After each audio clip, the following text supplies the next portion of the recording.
My name is Brian Price, and I am the Death Row Chef.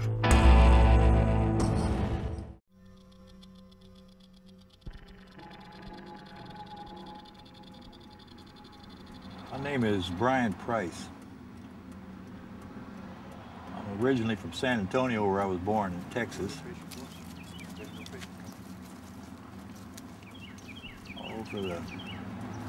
About 1975 to 1988, I was a professional photographer and a professional bass player in different hard rock bands back in the rock and roll days.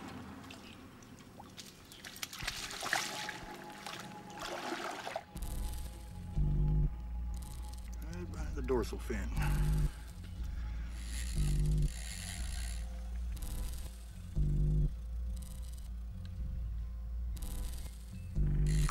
There we go.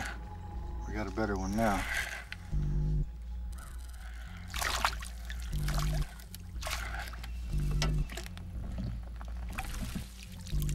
I went to prison in 1989 on a 15-year sentence, and when you arrive in prison, they assign you a job. I was a musician and a photographer, and they told me, well, not any longer, now you're in the kitchen.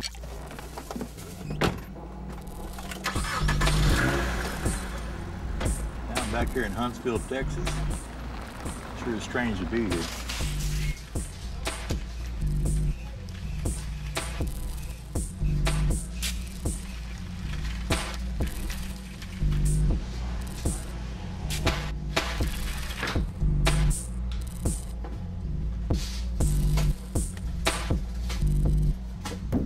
Now, I came to Huntsville, Texas the first time.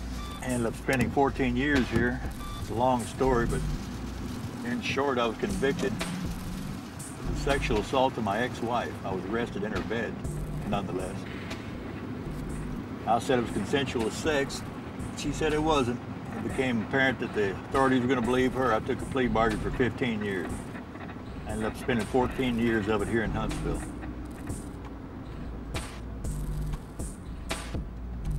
Never thought I'd come back to this town. Man, oh man, I'll never forget that day, January 30th, 2003. It was a cloudy, cold day. I come walking down that sidewalk right there beside that wall, down these steps here, and over there to where I waited for my wife. Right there at that guard tower, right on the other side of that wall there is where the death house is. Right there is where they kill people.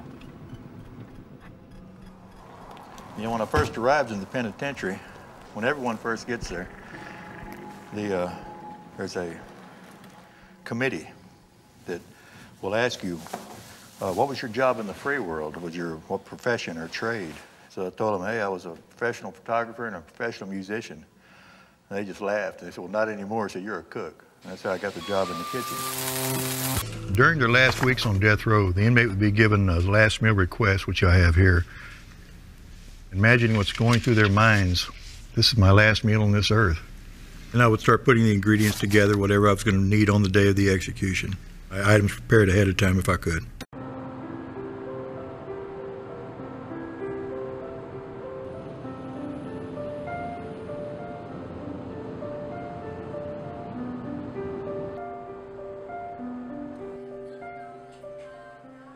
I learned to cook from my mother when I was young. My mother was, like I do here, we have what we call down-home cooking.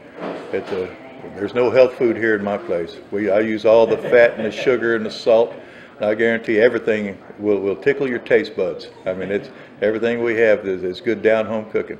And but while I was in prison, I was really blessed to be under the wing of a 4-star chef.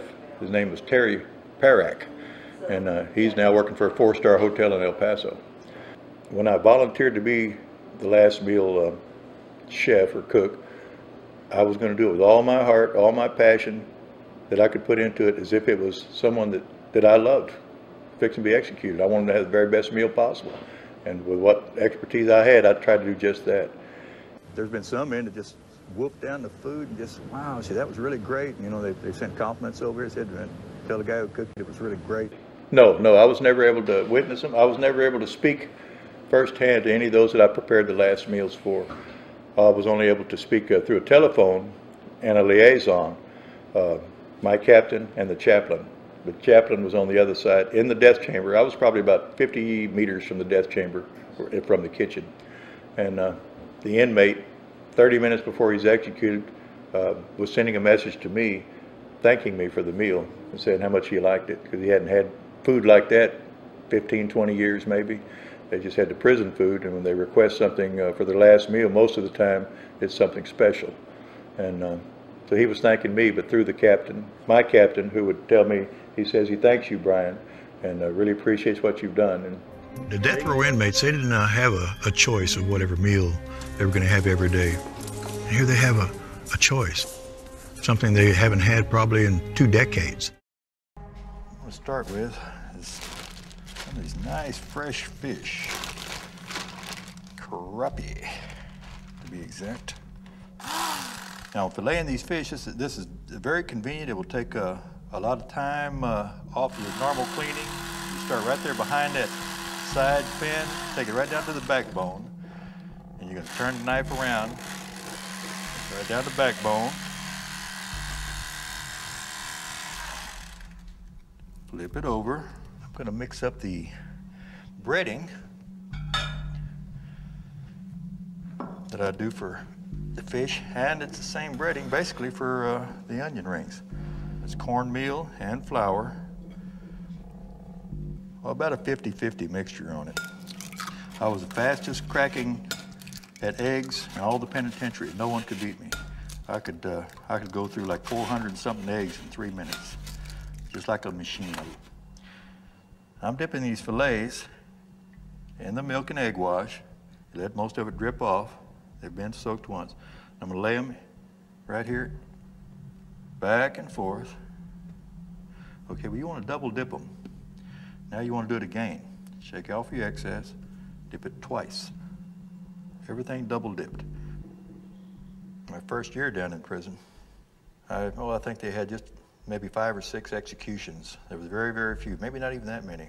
So when one would come up, I was almost startled when they said it the first time. They told Terry Baccarat, he was the one cooking the last meals mainly back then. Said, they're going to be an execution tonight. You need to prepare the last meal for this guy. Here's what he wants. And I was standing there. I said, what? What was that all about? I said, he said, it's the last meal. He said, we do those down here. I said, you're kidding. And I felt that that particular execution, I wouldn't be able to do it with the conviction that I had for the others. And because I had this, I don't know if it was resentment or just out of compassion for the father who lost all of his children. And I knew him. And then how would I face him? And I said, yeah, I cooked him a great last meal, Ernest. You know, and he'd look at me and say, man, he killed all my kids. How could you do that? And so I elected to be excused from that one. But in the end, Leo Narvaez didn't want a last meal. He decided he was just going to have coffee. Others were just silent, said nothing. You couldn't see it? No, I said, man, that's kind of creepy. I don't know if I'd even, I don't even know if I want to be around something like that. But he said, oh, just watch how I do it.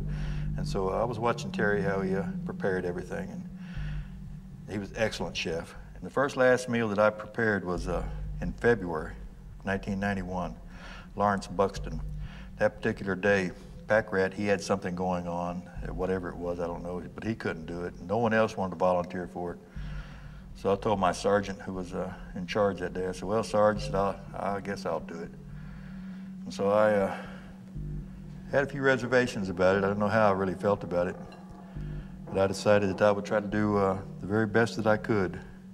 Well, the next day, when I went into work, my captain called me in the kitchen, into his office, and he said, hey, Price, he said, that old boy that killed last night, he said, he sent a message over here that he really liked that meal you put together. He appreciated it. Here's this man, right before he left this world, he was thinking about the man who prepared his last meal. So I was one of his last thoughts before he left, probably the last thanks that he ever gave anyone. And I took that back to my cell that day, and I was really moved by it. So next day I came into work, I went to the captain's office, had a knock on the door, and he let me in. I said, Captain, I tell you what, rather than asking any of the guys to volunteer for the last meals anymore to prepare them, if you wish, I'll be the one to do it from now on. And he said, "You got the job, Price." He said, "It takes a load off me." So from then on, I prepared the last meals. And for the next 10 years, I prepared almost 200 of them. In prison, they raised their own chickens. Texas Department of Corrections, they would get things, orders from a Free World chicken place, like Tyson's, for instance. We're just gonna open this package up and we'll find out something similar to that, which we will prepare, and I believe we found what we need right here. And remember, this is already seasoned with salt, pepper, and garlic powder. Our next thing we're gonna work off, we're gonna make us some onion rings. We're gonna go probably about, if I can, a 1/4 inch. Separate your onion. All right, we have these peeled and ready to go. I'm gonna wash them and just cut them a little bit. And that'll be the fresh carrots, like James Beathard wanted for his final meal. The onions have been soaking in the ice water now for a good while, so we're gonna pour off the water and we're gonna bread those.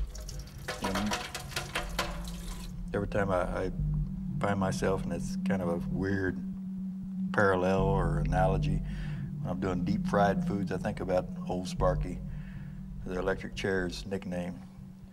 You know, it was online for like, from 1924 to 1964, for 40 years. And during its time online, it fried like 361 inmates. They said you could hear them sizzle. And when they bring the next man in, after one had been electrocuted, they said you could still smell the smell of burning flesh. Can you imagine the horror that went through that man's mind when he was coming in there knowing he was fixing to die and could smell the death of the other man who had just been fried in front of him? The horrors. Well, that was deemed cruel and unusual punishment, the electric chair. They voted it down. They switched to the needle, the so-called painless. And I've read different reports on it. I don't believe it's painless. Some of those that were executed, like Patrick Rogers, right before he died, and he went under the needle.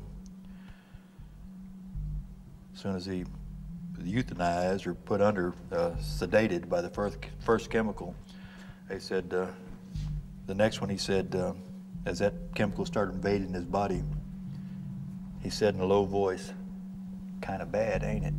And then he whistled, and he gasped, and he died. When a man is executed in the state of Texas, he's being executed in your name. By the order of the state of Texas, according to the people and the taxpayers of the state of Texas, this execution is going to take place. On the death certificates of all those involved, I don't know if I've mentioned this yet, but the official cause of death is listed as homicide by state order lethal injection.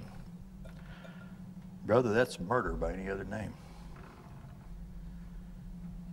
Homicide by state order lethal injection in the name of the people of Texas. So if you're against the death penalty, you better start thinking about that, because they're being executed in your name too. I remember one case where a man tried to cheat the executioner. He kept hoarding the tranquilizers and the pills for probably a week before his execution. And then the day before they were going to execute him, he took all these pills at one time. Tried to kill himself because he couldn't face the executioner.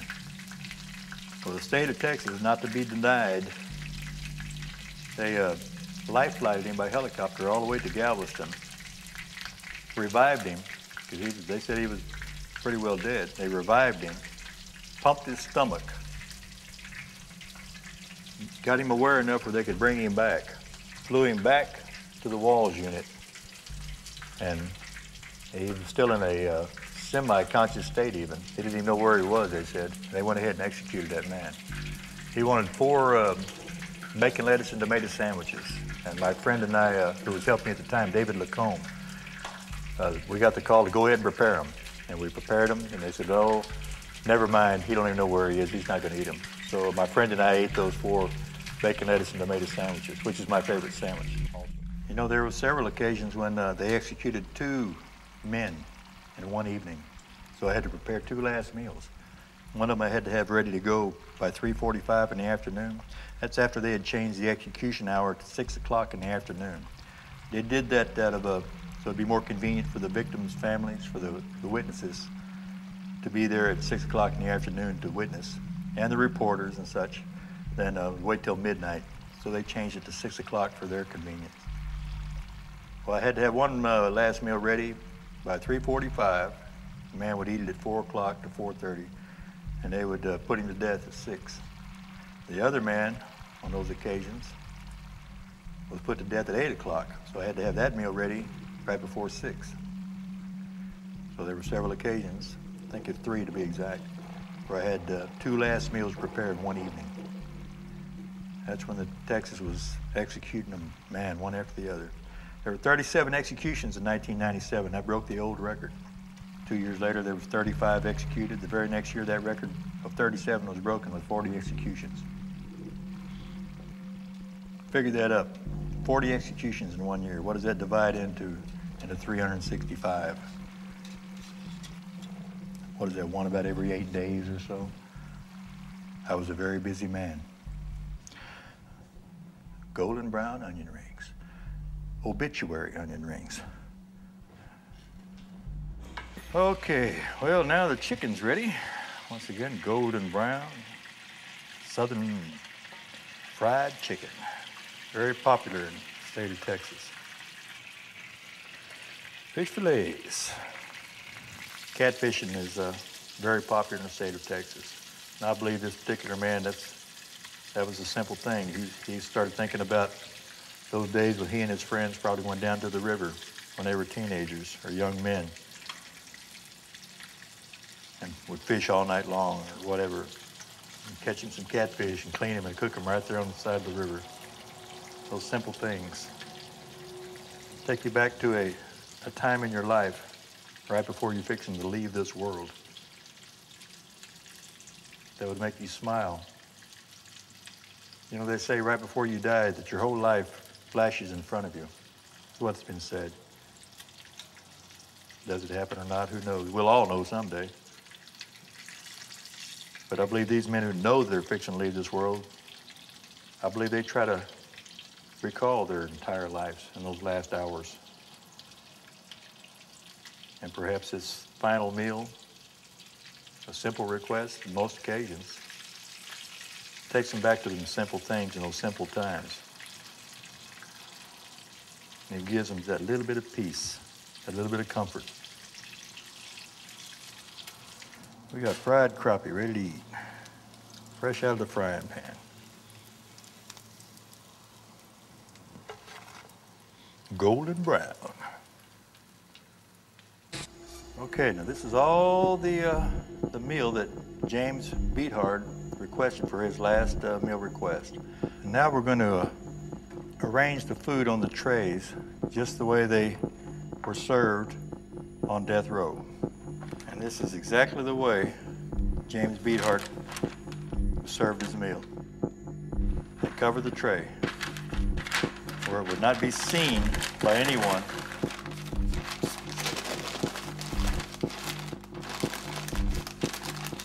As it was delivered to the death house. And this is exactly the way James Beathard served his meal. Before it would leave, I would always pray over the meal. I'd say, Father, please forgive this man for his sins, and I pray he finds you, Lord Jesus, before he leaves this world. Bless this meal and may it give him comfort and peace before he goes to meet you, Lord. In Jesus' name, amen. I make a grand meal, in my eyes, for these condemned men and women. And after that grand meal has been eaten, within an hour, 2 hours later, they're dead. They're on a coroner's table having an autopsy performed. And that meal is no longer fried chicken. It's no longer fried fish, French fries, and onion rings. All it is stomach contents listed on a coroner's autopsy report. Millions and millions and millions of dollars in taxes holding these people before they're executed. One was held almost 25 years before he was executed. And even a so-called humane execution such as the lethal injection is not humane. You know, it's definitely not.